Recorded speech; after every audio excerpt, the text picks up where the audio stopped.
The woman blocked the trainee's deadly strike with just a pen. Facing the trainee's taunts, the woman calmly walked toward her opponent. She dodged the first attack with a quick tilt of her head, then flicked off the pen cap, hitting the trainee square in the eye.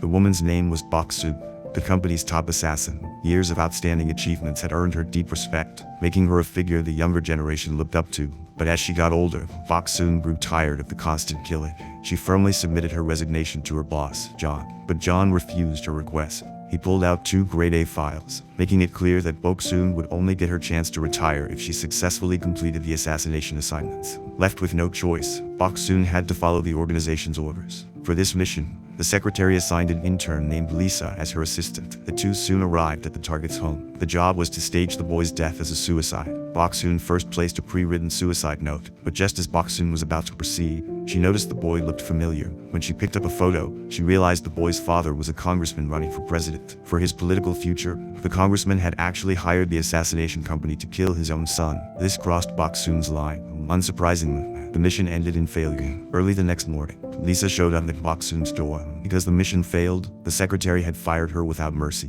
Just as Bok-Soo arrived at the company to fulfill her agreement and sign the contract renewal, the secretary disclosed the shocking news that Lisa had been brutally murdered. Finally, when a blood-stained pen appeared at the front desk, the receptionist immediately sensed something was wrong. Staring at his little sister's portrait, rage began to well up inside John. Soon, Bok-Soo walked into the company lobby carrying a katana. Facing the showdown that was about to unfold, her hands shaking uncontrollably.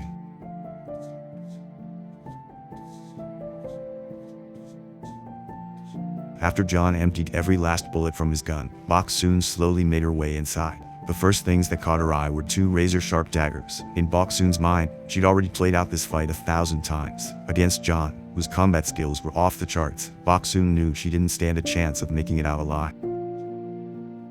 Stood right in the middle of their fight. John looked at Bok-Soo standing before him, and suddenly his mind flashed back 15 years. Bok-Soo seized the opportunity and dealt him a serious blow.